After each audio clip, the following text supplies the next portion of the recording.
Hello. Hello. हा साहेब, कदम बोलायलो. हा बोला. जय महाराष्ट्र. साहेब, जय महाराष्ट्र साहेब. आमचा पेशंट होता MGM ला. कुठं? MG hospital. हा एम बर. तर त्याचं बिल ना 280 झालं साहेब. 2,80,000. हा. आणि काय झालं त्या पेशंटला? साहेब डेंगू झाला होता. डेंगू. हा. आणि मग किती दिवस होता ऍडमिट? 11 दिवस होता साहेब. 11 दिवस. हा. बाकी मेडिकल वगैरे IVI ची इंजेक्शन वगैरे बाहेरून आणले आपण. ते किती लागले मेडिकल पूर्ण तिथं? ते मेडिकलचे 15,000 रुपयाला एक इंजेक्शन साहेब. ते 10 लाख रुपये लागले. ते 10 ते 15. किती? ते याचे मेडिकलचे साहेब लागले 1.5 लाख. हा. हा. आणि बाकी मेडिकल वेगळं. बाकी म्हणजे पूर्ण मेडिकल 3 लाख रुपयापर्यंत गेले.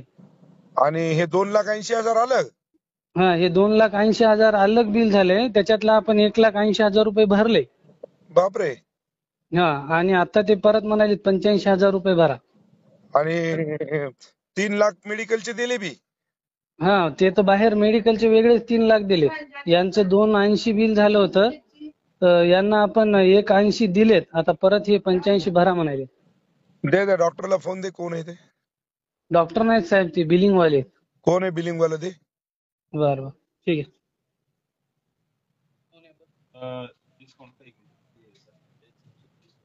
एकदा साहेबाशी बोला ना. 2 मिनिट, इकडे फोन चालू आहे सरांचा. 1 मिनिट साहेब, बोलायले ते. हा चालू ठेव. सर, मला डिस्काउंट किती सांगितलं होतं?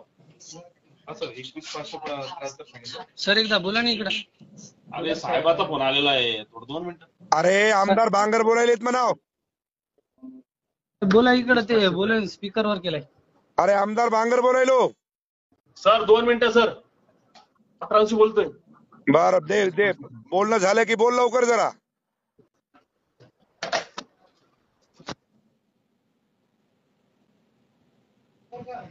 जय महाराष्ट्र सर, बोला.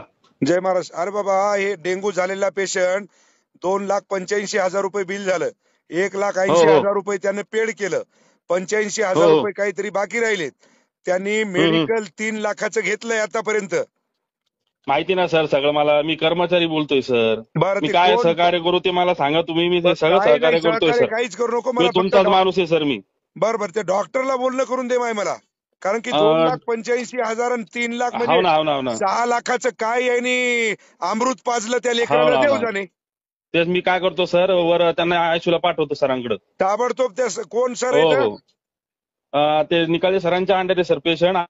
आता ते स्विच असतील वर कोणतरी आडकीने किंवा काय नाव, अकोलवार, डॉक्टर अकोलवार दोघं असतील सर. अकोलवार आणि निकालजे. हो हो हो. म्हणजे 6 लाख रुपये म्हणल्याच्या नंतर खाटी खाना झाला की रे. आता सर 2,87,000 बिल झालेले सर टोटल. हो, 2,87,000 ते आणि 3 लाख 1,80. रुपये मेडिकलचे. बर बर बर. म्हणजे आणि 1,80 भरले त्यांनी. हा 1,07,145 पेंडिंग होतं. त्यातून त्यांनी समजा 21,573 डिस्काउंट सांगितलं सर. वा रे वा. जा तिथं वरी मला त्या डॉक्टरना हो बोलणं ना करून द्या. चालन चालन सर. हो सर. इच्छा होती सर एकदम तुमच्याशी बोलायला मला. बर आज यांच्यामुळे योग आला बघा. चालतंय चालतंय. धन्यवाद. फक्त हो, मला हो. डॉक्टरशी त्यांना पाठवून चालेल, बोलणं करून द्या. चालेल सर चालेल. मी सर तुमचा नंबर घेऊ का यांच्याकडनं? हा, माझा नंबर घ्या आणि मला डॉक्टरशी बोलणं करून द्या ताबडतोब. चालेल चालेल. Okay okay. हो. हॅलो. डॉक्टर साहेब नमस्कार. हा नमस्कार. आमदार बांगर बोलतो. हा हा नमस्कार साहेब. नमस्कार. ते एक आदित्य माणिकराव सरकटे म्हणून पेशंट आहे माझ्याकडचा. हो हो हो हो हो. साहेब ते 3 लाखाचं मेडिकल आणि 2,85,000 रुपये तिचे फी म्हणजे हे झालंय, बिल झालंय. 1,80,000 रुपये जमा केलंय आणि बाकीचे पैसे राहिले. तर मला वाटतं आता 10 दिवसाचे म्हणजे 6 लाख रुपये डेंग्यूच्या पेशंटला किती पद योग्य आहे हो? आता तुम्हाला माहित नाही त्याची कंडिशन. अहो कंडिशन कितीही खराब असू द्या ना हो, तिला काय अमृत पाजले का तुम्ही? 10 दिवसाचे 6 लाख रुपये कशाला म्हणतात? तुम्ही ना त्यांचा भाऊ डॉक्टर आहे. दादा मला सगळीच कल्पना आहे. माझा भाऊ MBBS MD आहे. त्यांना ना इम्युनोग्लोबुलिन नावाचं एक इंजेक्शन द्यावं लागलं. 3,05,000 रुपये आम्ही मेडिकलचे दिले साहेब. नाही नाही आपला गैरसमज होतोय. काही गैरसमज नाही. पूर्ण बिलिंग आहे माझ्याकडे. 3,05,000 रुपये बिलिंग दिलं म्हणजे मेडिकलचे, आणि 2,85,000 रुपये आपल्या दवाखान्याचं बिल झालंय. त्याच्यातलं 1,85,000 रुपये आम्ही जमा केलेत. अडचण काय आता बाकीचे जे पैसे राहिले ते आता तेवढं कमीत कमी डिस्काउंट तर द्या.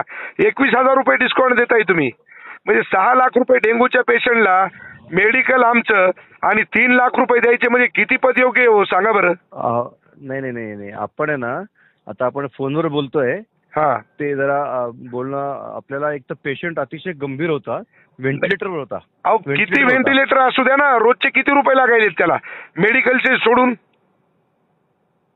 तुम्हाला बिलामध्ये दिलं असेल ना, रोजचं किती बिल आहे त्याच्यात दिलं असेल ना. अहो सगळं दिलंय दादा. 6 लाख रुपये कशाला म्हणता तो? अरे असं गोरगरिबाला लुटू नका हो. हात जोडून आपल्याला विनंती आहे. हे बघा प्लीज, तुम्ही ना प्लीज लुटू प्लीज काहीच मला सांगू नका तुम्ही, मला काहीच सांगू नका तुम्ही. या पद्धतीनं जर तुम्हाला दवाखाना चालवायचा असेल तर आम्हाला ऍक्शन घ्यायचा अधिकार आहे, ध्यानात ठेवा. 6 लाख रुपये कशाला घेता हो? 3,05,000 रुपये तुम्ही मेडिकलचे घेतले आणि 2,85,000 रुपये तुम्ही हॉस्पिटलची फीस घेता. हॉस्पिटलचं बिल आहे ना, एकतर मी डॉक्टर एक काम करणार, तिथे ते ठरल्याप्रमाणे बिल. अरे कशाचा ठरल्याप्रमाणे? अहो डॉक्टर साहेब आळ्या पडतीला, आलं का लक्षात? असे गोरगरीब लोकांना लुटू नका.